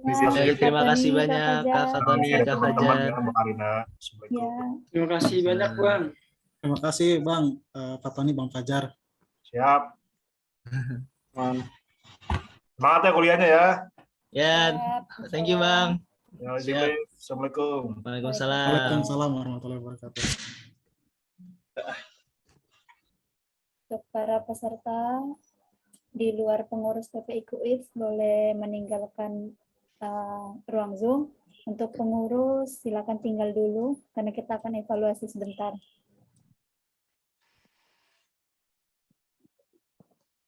Terima kasih untuk para peserta.